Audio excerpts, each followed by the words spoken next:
Welcome everyone to the Silver Crown Royalties Investor Webinar.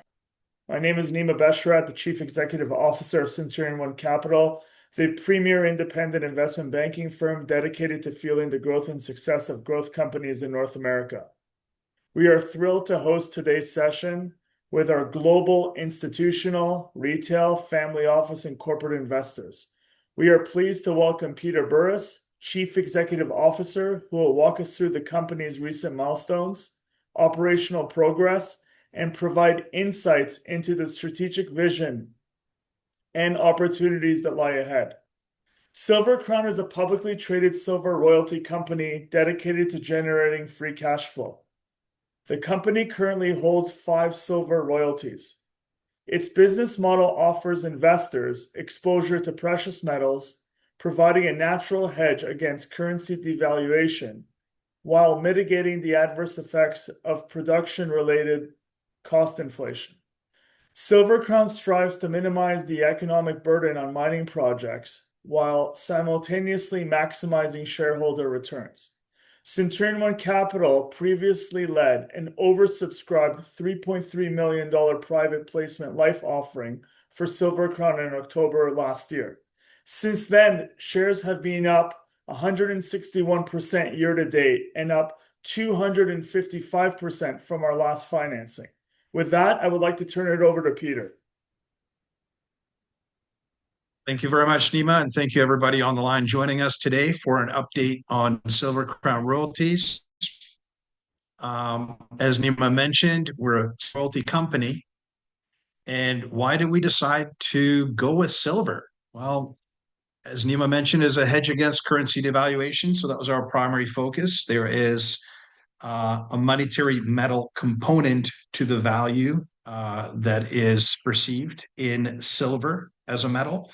But also there are industrial uses, which we're seeing more and more of. And now, obviously, with the topical AI and SpaceX IPOs later this week, next week, this year, the industrial uses for silver certainly are plentiful in those industries. And we are only seeing increased in demand.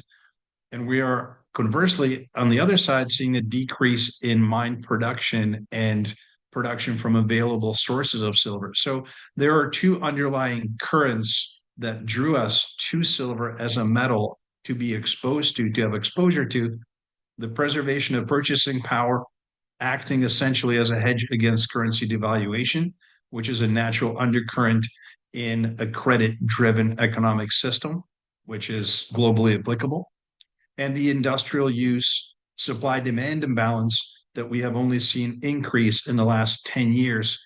We don't foresee that changing anytime forward.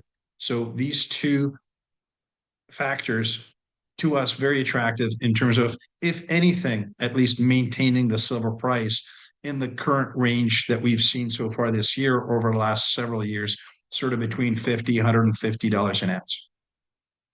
Why Silver Crown? So we put this company together because we saw essentially an opportunity to fill a gap. And the gap was there was no primary silver producer, no primary silver royalty company. There was no aggressive growth function in the natural resource space that was well diversified. There was no drive towards dividends or essentially a yield product that could compete ultimately with treasuries in retirement plans, retirement portfolios, which is exactly what this is meant to do ultimately. It's meant to be an income product that pays dividends in a depreciation hedged currency, that being a monetary metal. So in our opinion, we were creating a company that fills this particular gap. There are certain aspects of this type of company out there, but there wasn't one that had all of these various features incorporated in it.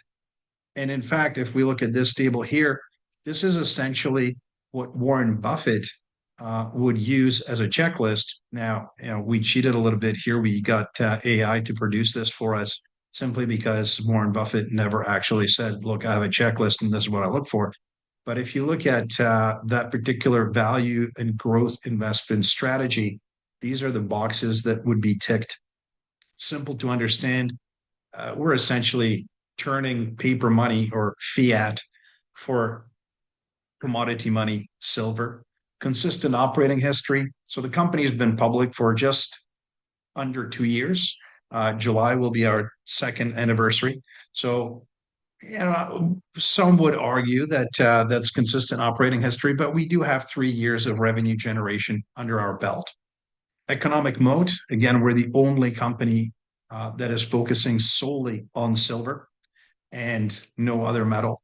But also, and I'll get into this in a little bit in the presentation, we are looking at opportunities outside of the mining industry in terms of sources for silver to add to our portfolio. So we would argue that's a little bit of an economic moat at this point. It's a little bit of an edge, a little bit of a first mover advantage. Rational management alignment, I'll speak to this as well. Nima mentioned the financing that we did in October. We've done several rounds since with strategic investors, but I myself continue to participate, not in financings, but I buy in the market relatively consistently whenever we're not self-restricted on a kind of deal flow. You'll see me participate or act in the market to pick up additional shares for myself. So that speaks to alignment. And I'll talk a little bit later as well when it comes to remuneration and how that's driven to essentially pay that dividend ultimately. Free cash flow, we're fully funded to free cash flow. That's the key here. We're not there just yet. So Buffett's free cash flow and dividends and these sorts of things, really exciting for him. We are on our way there though. So we are fully funded to get to free cash flow either Q2, Q3 this year. And at that point, we'll be in a position to not only pay a dividend, but continue to grow and we'll be self-sufficient very shortly. We may even be there already today. Margin of safety in terms of valuation. Based on our growth rate, I would argue we still are attractively valued, attractively priced in the market. And long-term horizon, I did mention that we did have a strategic investor come in, Michael Gentile. So I'll just invoke him right now in terms of the long-term horizon. When he deployed capital into the company in January this year, he mentioned that this is a 15, 20-year type investment horizon for him. In order for us to get to 0.5% of the global silver market, and again, this is not just on the mine production side, but the entirety of all silver output globally, it would take us 8 years if we double our revenue silver ounces every year, which we've accomplished so far, but I'll get into that a little bit later on. I like to put this slide on here because this shows Franco-Nevada, which is another royalty company. Of course, they're, 50, 80, 100 billion market cap, depending on the day. But they had a start as well, very humble beginnings. And I'm not talking about the 2008 IPO, which was the biggest IPO in Canada up until that point at over, I think it was 1.5 billion Canadian. This is Franco-Nevada back in 1982. And between 1982 to 2002, so over 20 years, Franco grew from 2.5 million market cap to 2.5 billion market cap. That's 41% cumulative annual growth rate. First revenues, Franco-Nevada did about $500,000, and their market cap was around 30 million at that point. We did just over $1 million last year, and our market cap at the end of last year was just over 20 million. So you can see that in the left side. That would be basically us where we were last year. This year, we're tracking over 5 million in revenues, or at least we will start in Q2 when there's a step function from one of the royalties that we fully acquired. And our market cap right now is just over 100 million. When Franco did 3.5 million in revenues, it took them a little bit of time to get there, but that's semantics. Their market cap was over 250. Now, I'm not suggesting that the market cap would be 250 at the revenues that we're expecting for this year. However, if we do continue to grow the company, and it just like as Franco grew, we're only hoping to grow at such a pace, but that should be reflected in the overall enterprise value of the company, the market cap of the company. So personally, I would like to see us grow in terms of silver ounce revenues twofold every year. I'll get into that in a little second. But bottom line here is this is what attracted us to this particular business model in terms of royalties. And Franco was the first mover advantage in precious metals royalties, specifically gold. We are right now, I would argue, first mover precious metals in terms of silver. And another thing I like to ingest quip about is if you didn't participate in Franco Nevada in 1982 through the late 80s, early 90s, well, here's your second chance at a similar type business opportunity. So where we are right now, we have 5 royalties, as Nima mentioned. They are both North and South America at this point.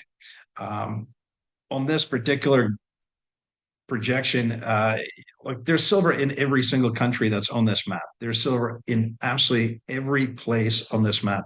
So we don't have to go to funny places, more dangerous places, places that you wouldn't want to go on vacation. We don't have to go there in order to get additional silver exposure. We're perfectly happy with Canada, United States, Mexico, South America, depending on the situation. These things change. We would also love to do something in Australia within the next few years, and we see ourselves doing something there. We don't really have to do anything in Africa, but that doesn't mean that we're not going to look if an opportunity presents itself. What are the determining factors for us in selecting an opportunity? First and foremost, rate of return. We want to make sure that we're deploying capital that we've been entrusted with at a rate of return that is well above our cost of capital. Why well above? Look, there's going to be some losses. This is mining. It's wrought with risk. And a lot of that risk can only be diversified away by building a portfolio of royalties. Each one of them we expect to perform. However, you will have situations beyond your control that will ultimately damage the performance of that portfolio in that one particular instance. So we aim to diversify the portfolio as much as we can. Now, Nima mentioned we have 5 royalties, and that's correct. These are 5 deals that have closed. We have recently signed a definitive agreement to purchase, and this is going to be our first outright purchase of an existing royalty. All the other royalties that we have in the portfolio, we created those. So we could dictate what the IRR would be when we started writing these opportunities up. With TD Minas, these 2 royalties already exist. So we're still targeting 20, 25, 30% IRRs. It's a 21% IR using trailing 12-month silver prices. When it comes to the IRRs between, I like to say average 25%. Again, some will work, some won't. So even if there is 20% slippage, you still have a 20% IRR. Our cost of capital is just over 10%. We have access to capital as low as 8. Equity cost of capital, including various types of fees, would probably be around 12. So we're averaging somewhere between 10 and 10.5%. So 20% very comfortably clears that hurdle. 25% allows for a little bit of slippage. Of course, if we can get better IRRs, like we did with PPX, for instance, 50% rate of return, we're very happy to do that. Now, the key part of these IRR calculations is these are all based on 12-month trailing silver prices at the time that we started negotiating the transactions, not at the time when the deal closed, at the time when we first started talking to the various counterparties, the various vendors about monetizing or creating value for their silver byproducts. TD Minas, again, the first existing royalty that we're purchasing, so a little bit of a new thing, but it's also the first one where the metal itself is a primary revenue source. So the other ones, silver was secondary, tertiary byproduct. With TD Minas, it's the first venture for us where silver is actually the predominant economic metal. There are 2,400 operating mines out there that we are aware of that we can structure various types of transactions like this on. There are also countless recycling facilities and reprocessing facilities. And there are also different types of plants. We're looking, for instance, at an electrowinning plant that produces silver concentrate as a byproduct. So there are certain things out there, certain opportunities out there that use mined material, but themselves are not mining companies. They can be process plants, they can be smelters, they can be things like this. So a little bit of a differentiating factor. The pipeline at any given point has more than 10 active discussions. Right now, that number is closer to 25. We have 2 signed LOIs. Whether or not that manifests itself into a definitive agreement and a closed transaction, we don't know. But there's always something happening. We are always progressing opportunities forward. And as evidence to that is the combination of the press release announcement from last week with Bures Silver and the acquisition of those 2 royalties there. What I wanted to show here was that until recently, we were undervalued versus peers. And if we look at where we are going in terms of additional silver revenues from the various opportunities that we either closed or are working to close right now, there is revaluation upside going forward as well. What you can see on the chart on the left are 2, let's call them bull price moves. So there was one in January, and a pullback, and then another one shortly thereafter. So the first one was really a revaluation of the company through Michael Gentile's involvement. Michael Gentile and us have been in discussion since Q4 last year. And in January of this year, when we saw an opportunity to deploy some of the capital that he wanted to put into this company, we agreed to do a financing with him at $7. The one interesting component there is that Michael has publicly stated that he looks at several hundred deals a year, and he selects maybe 2 or 3.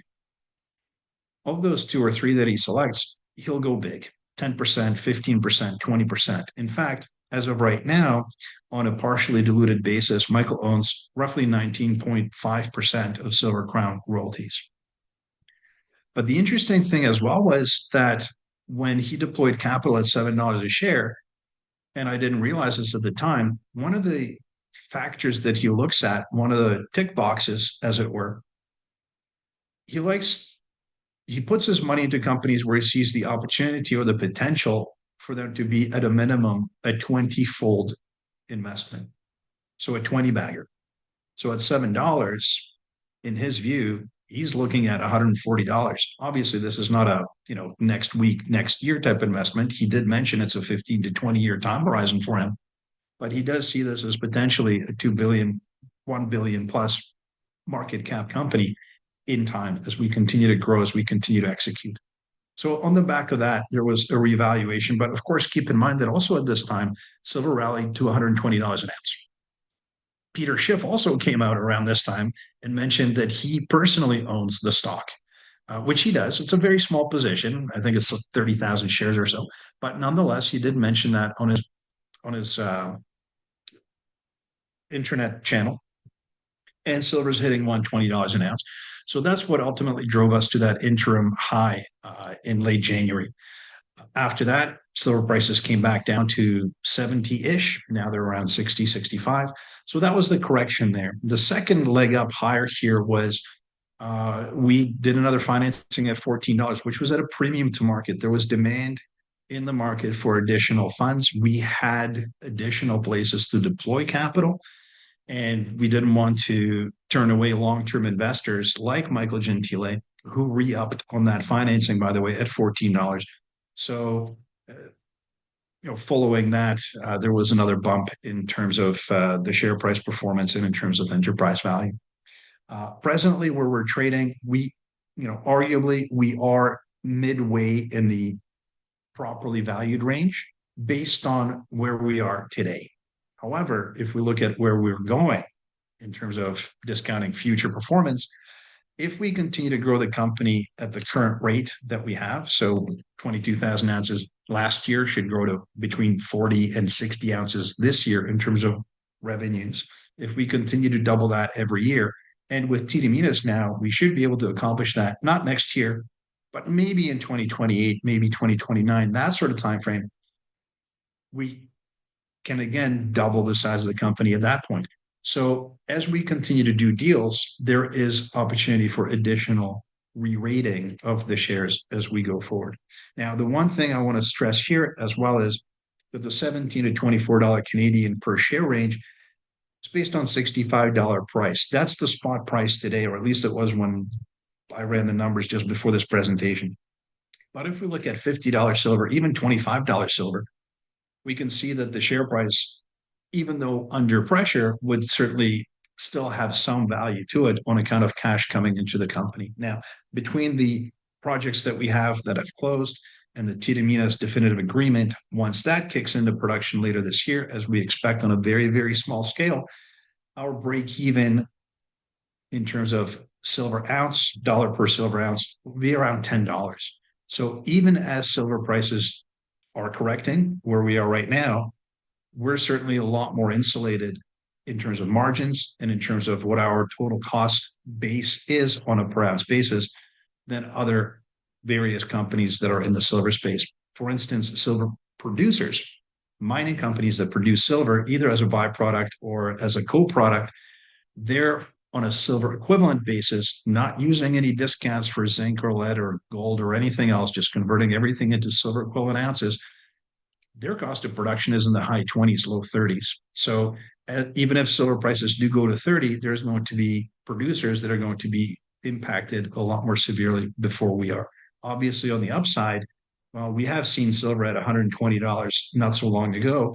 If we were to return there, this is a wonderful, torque vehicle for that particular instance. Now, speaking of torque, we do have a very tight capital structure, but we do have $16 warrants that are trading in the market. So for those that really want that extra kick, that extra leverage, these $16 warrants right now, the intrinsic value is about $4, maybe $4.50, something like that. They changed hands at the end of last year for a quarter. So it's not a bad return, and certainly speaks to the torquiness of that particular instrument. Now, having said that, Silver Crown, as Nima mentioned, we were trading at $6, five and change, $6 toward the end of last year. We're trading around $20 today. So quite a bit of leverage there, reflecting some of the silver price moves, but also reflecting the growth of the company. 5.5 million shares outstanding right now, 7.3 million shares fully diluted. In terms of additional capital from that dilution, I know it says 30 million here, but that number's today more like 22, 23. We have, before the Tideminas capital deployment, which hasn't closed yet, so we haven't deployed the money yet, we have 15 million, 15 million Canadian on the balance sheet. So altogether, we have roughly 30, 35 million in liquidity. In terms of ownership, I did mention Michael Gentile has 20% of the company on a on a partially diluted basis. This chart here only shows this pie here only shows basic shares outstanding. So Michael does have some warrants that would get that number higher, obviously. Retail, that's some of that is kind of spread around, but a big chunk of this is inside of one particular investment advisor / portfolio manager. Institutions, that's between Euro Pacific. I mentioned Peter Schiff. He's not part of that pie. That's actually Euro Pacific Asset Management. That's Adrian Day that has a position in the company. I think publicly disclosed around 200,000 shares. And then there's US Global as well with slight ownership. Where it says corporate, that's where we use some of our equity to purchase future silver ounces from a producer. So instead of giving them cash, we've given them equity as well so that they can participate in some of the upside. And they have. So that's been fortunate for them, but it really worked out for everybody. And management maintains a pretty big stake in the company. I mentioned I would speak to that. So on the chart here on the left, these little triangles, that's myself personally buying in the market. Our CFO has bought in the market as well. But that's, we're a very small team. So that's basically where that demand comes from. There's more slides. I'm happy to talk to as I answer questions, but I'll leave it at that for the time being. Nima, if you could please open it up to questions so I can answer anything that's out there. Thank you. Thanks, Peter. Great presentation. Do you have any analyst research coverage, and is broadening that part of the plan? Absolutely. So yes, we do have analyst coverage through Couloir Capital, who is I believe they're a licensed broker-dealer at this point in Vancouver. It's paid for research. We have They've covered us since the day that we went public. The reports are available online, so happy to share those. In terms of getting additional research coverage, absolutely, that's that's on our radar. We would very much like to get sell side coverage from a broker. Whether or not that happens, Nima, through you guys, I believe that there is some discussion internally on bringing an analyst on board. So having that through Centurion would be great.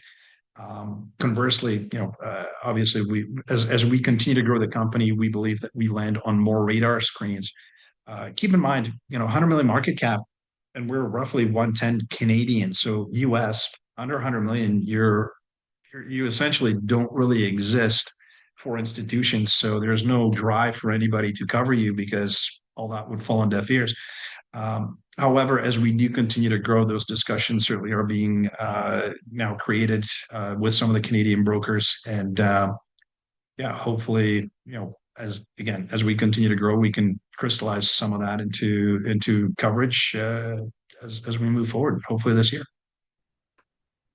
Thanks, Peter. Question just came through the Q&A portal. Can you comment on the timing of a dividend? Yeah, so we should be free cash flow positive in the second quarter of this year. So this quarter, which would put us in a position to perhaps announce a dividend and pay the dividend in the second half of this year. So that would be, that's the position that we should be in at current metal prices. That would be somewhere in the neighborhood of 50 cents to $1 on an annualized basis if we were to pay 80-90% of free cash flow out in dividend.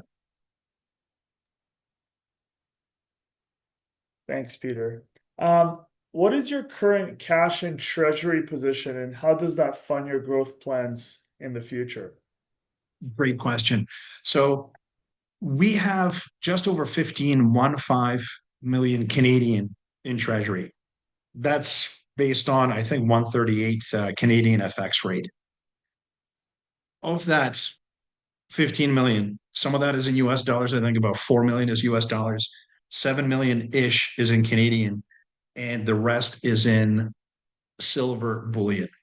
So we actually have physical silver on our balance sheet.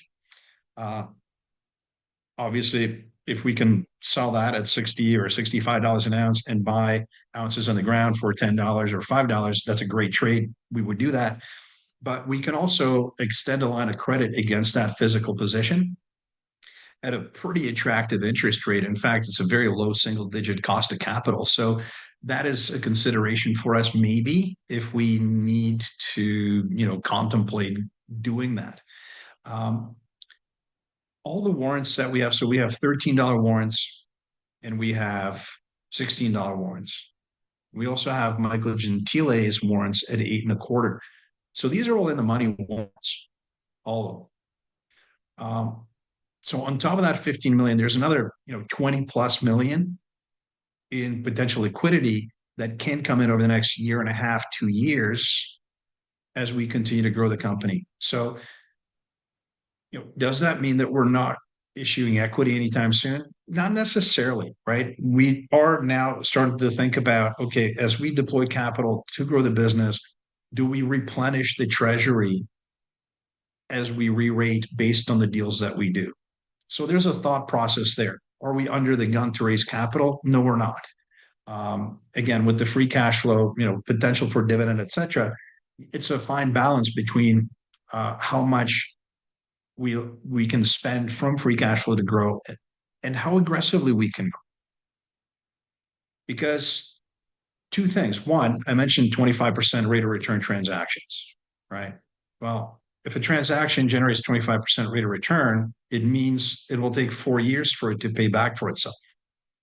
But I also mentioned that I would like to see revenue ounce growth essentially twofold every year. So that means that I would have to do 100% rate of return deals in order to generate enough cash to double the size of the company every year. That's not possible. So it's not possible to grow the company based on the rate of returns as aggressively as I'd like to see it grow. So in other words, we will issue equity to do deals, and the free cash flow that comes back goes back to the very same investors that put the cash in the first place. Thanks, Peter. You just signed a deal to acquire royalties on a past producing Madre Sierra deposit in Peru, which you expect in production by Q4 of 2026, contributing roughly 60,000 silver ounces a year within 2 years. The question, and I'm going granular, is I think what the investor's getting at is what makes this asset compelling and how meaningful could it be for Silver Crown's revenue and per share value? What makes this asset compelling? So having visited the asset a few weeks ago, and sitting down with the chief geologist and the team on site, and also consulting with our internal geologist, we didn't see any critical issues to the potential upside of the project. In other words, we couldn't kill it. We couldn't say, oh, it's faulted off here. It's faulted off at depth. It doesn't go in this direction. It doesn't grow here. It's basically, it is what it is. What you see is what you get. That's it. There's nothing more to this than that. What we did see was a potential for a very long-term sustained operation that could ultimately be around for 20 plus years and could contribute to us in that 60, 80, maybe even 100,000 ounces a year rate. The other thing that was very compelling to us was the fact that management allowed us on site. These are third-party royalties. We didn't buy this from Tidiminas. These are royalties that somebody had on the Tidiminas project, but we're close to the Tidiminas management. They allowed us on site. They shared with us the information that they've gathered, that they've collected. And there is, I would argue, very much the willingness to form a long-term relationship between us and Tidiminas in terms of growing together as companies, where Tidiminas would have some kind of interest in us, and conversely, we would have interest in their projects, not just at Madre Sierra, but at whatever other projects they may ultimately become involved with. So that's the opportunity that we saw here was, like everybody's going to talk about unlimited upside. Of course, all upside is limited. I mean, it's a geological deposit after all. However, there is a lot of upside here from just what the project was presented as when Tidiminas went public and when all that work was done, which was 20 million ounces, roughly equivalent, excuse me, at then prevailing metal prices, which has obviously changed since, for the better, actually. But nonetheless, 20 million silver ounce equivalent, we get 2% of that. That's 400,000 silver ounces. So we're effectively paying $20 an ounce, but we expect that number to be substantially larger in the future.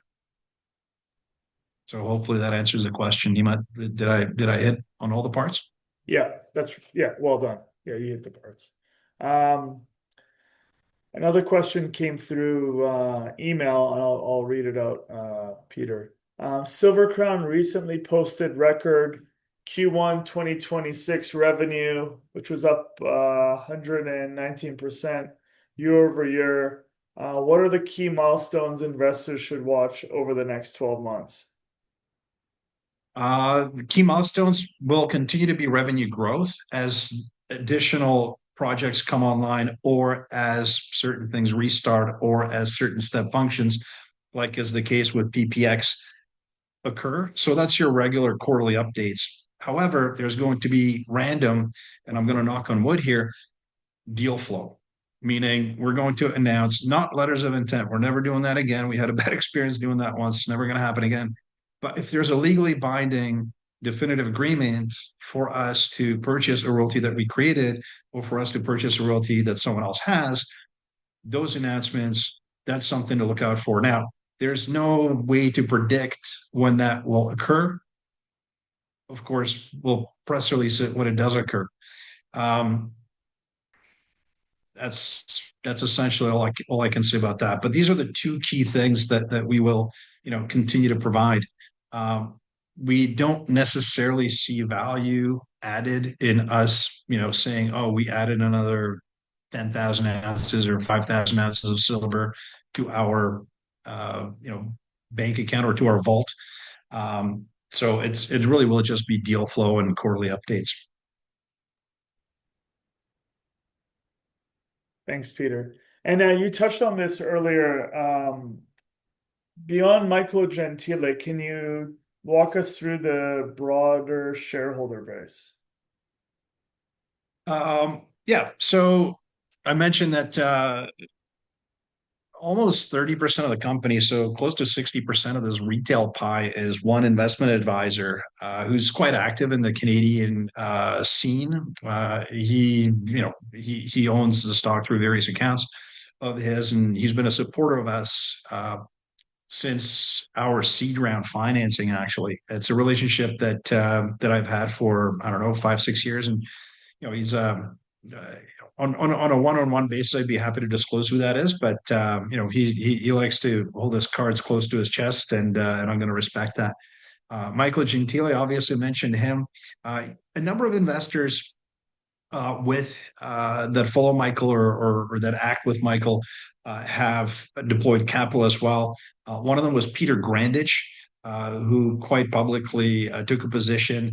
Um, well, in fact, it was right around this leg up when he went and told his followers and people on the internet that he's long. Now, I must say that he did come out, I believe it was Friday last week, saying that he sold everything except for three names so that he could re-up in those three names. I haven't had a chance to talk to him and find out the reasoning behind that, and I'm not sure if he posted that online or not. But that was another player. But there are a number of other investors that came in with Michael, who are very, very long-term holders. And in fact, one of the ones that participated in the $14 financing, he mentioned to me that he's buying it for his grandkids, and I respect that. Um, Institutions, I mentioned Euro Pacific and US Global. Management, well, that's myself, is not an inconsequential part of that piece. Personally, it's about 6.5% that I own, and I mentioned that I do buy in the market. I have in the last three purchases here. So after the stock re-rated above $20, I purchased over $500,000 worth Canadian of stock in the open market, and I will continue to do so. Look, I believe in the company. I eat my own cooking. This is and Michael Gentile mentioned this.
Hi, Peter. Can you hear us? I think there was a I technical issue. can, yeah. I Yeah. apologize. Yeah. No worries. Dropped off there for a second.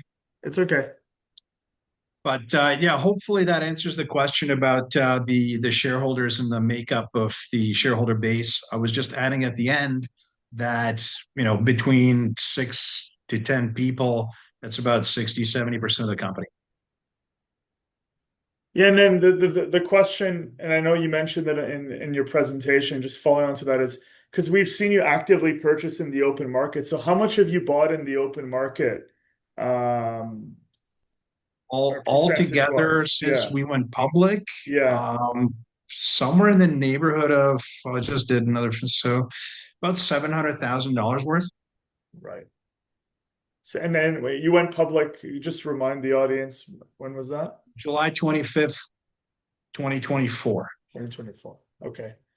And then another question came in, and this is more related to your comps, which uh, the investors asked is, how are you different to Vox royalty and Metalla royalty and streaming? Metalla is substantially bigger than we are, but Metalla is very much a royalty aggregator, as is Vox Royalties. And it's actually a very interesting background stories how those two companies came into being, because there used to be one company called Silver Streams. Interesting. Uh, Long story short, though, we are massively differentiated on two fronts. One, we create royalties, and two, we're only focused on silver as a metal. But, and this is a differentiating factor, we don't do just mining. We also do production facilities, recyclers, et cetera, et cetera. So I would argue those are two big differentiating factors. Now, when it comes to valuation, when it comes to growth, when it comes to things like this, I would say Vox is probably a lot closer to us, simply because, look, Metalla at one point recently was over a billion market cap. So, 10 times our size. They also traded us at a slightly higher price to sales multiple than we do on a trailing basis. But Vox, certainly has the growth profile, but also Vox is the only company that is similar to us that pays a dividend out of free cash flow that appears to be quite sustainable. So, we're a lot more like a Vox than we are like a Metalla, but unlike both, we create our own royalties, so we know exactly what's in them, and we know exactly how much we're paying for them. When we say it's a 25% rate of return, that's what it is at that metal price. And we don't do things just in mining. Now, Vox has kind of diversified from precious metals to other metals, but we're only silver. We'll only ever stay silver. Great response, Peter. Could you take us through your background? I know when we sent it, the teaser out to our audience, just so I think it's just important for people to get a better understanding of your background. I know you touched on it earlier, but just for the wider audience. Sure. So I'm a mining engineer by education. I spent a couple of years with Placer Dome in Timmins on the production side. More or less as a junior engineer in training, kind of student type position. I started on the sell side in research in the late 90s, so 1999, 2000, that kind of year. I was in research for altogether probably 15 years, and in between there was a stint on the BMO sales desk, and I was also associate fund manager for Century with Kevin McLean for 4 years in the late 2000s. So altogether, close to 30 years experience at this point, or just over 30 years experience. And as well, I spent the last 13 years now, on the entrepreneurial side of the ledger, as it were, in terms of putting companies together, taking them public, et cetera, et cetera. So there's some buy side, some sell side, some actual technical operational experience, engineering, education, and entrepreneurial activity in my career. As well, this is my third time as CEO of a publicly listed company. The first one was a Shell. The second one was a Explorco that that had exposure to the Yukon as well as Newfoundland, and CEO of this one. However, this is the second company that I founded or co-founded. The first one being Star Royalties, and Star Royalties is right now being acquired by Summit. So I was chief development officer there, building out that portfolio. Thanks, Peter. Um, and I think it's, I know you again. You and I have touched on it with our team. What are your thoughts on the general market since um, you completed the financing with us, and I know there were follow-on financings with Michael Gentile, and then there's been a pullback, and the markets are being quite frothy. What's your outlook in the precious metals resources space for the next 12 months? Because and you have considerable experience and you have a lot of line of sight and you see a lot. So I think it's, someone with your technical background, which is impressive in your experience. What what are you seeing and what do you think shareholders should really look at as it pertains to Silver Crown, especially? Yeah, look, I'm going to use this kind of as a layup uh, question in terms of I've, sure I spent some time on the buy side, but one of the things I was not very good at was timing the market. I was very good at scalping, very, very short-term trades, and pretty good at long-term strategic positioning. But when it comes to 1 week, 1 month, 2 months, 6 month kind of views outside of looking at point and figure charts or other technical analysis, it becomes quite difficult. Uh, and I mean, you can see that from the chart that I shared earlier, fairly consistently buying anytime I can Silver Crown equity stock in the market. It's essentially dollar cost averaging, right? And it's extremely difficult for investors that have exposure to the resource space through producers or through ETFs that are baskets of producers, because producers have really good days and really bad days. Timing is everything. And you can't own those stocks forever because they, over the cycle, will destroy capital.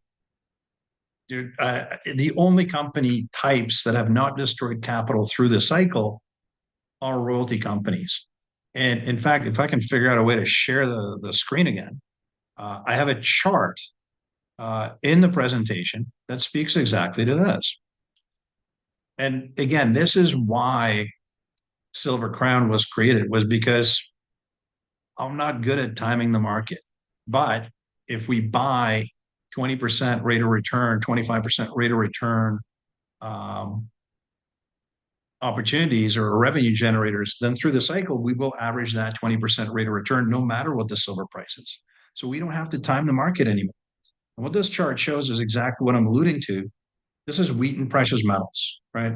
Silver Wheaton originally. Of course, they're now 60, 70% gold, some base metals and some silver. So they call themselves Wheaton Precious now. But they started out as Silver Wheaton, predominantly a silver royalty, silver streaming company. And this goes all the way from when they went public in 2004 up until updated this chart, I think, to the end of May.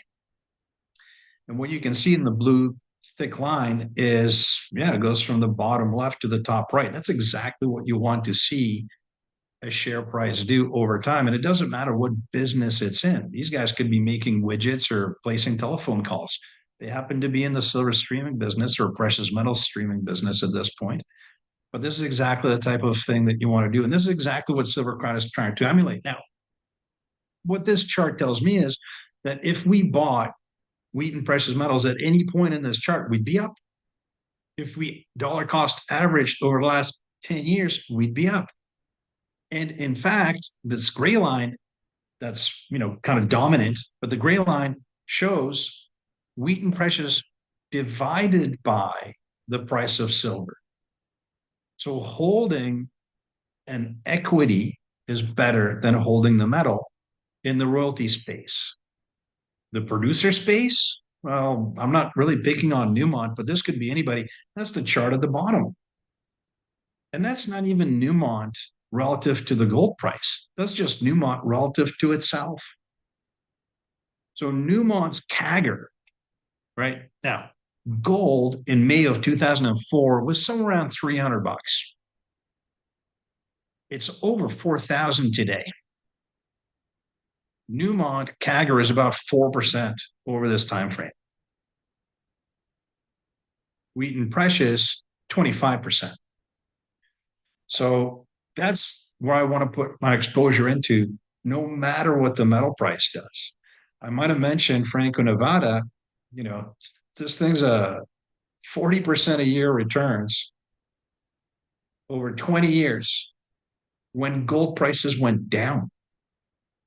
Gold went from 400 to under 300 during this time frame from 1982 to 2002. Gold prices went down. And yet a company with exposure to gold price predominantly went up 40% a year. So this is the kind of business that I want to buy, right? So I don't have to worry, oh, is silver going to go to 200? Is it going to go to 20? It's going to go somewhere. Nobody really knows where. In order to answer the question, where's silver going to go? I have to ask the question and answer this one first. Where's gold going to go? Because everything should be measured in gold ultimately.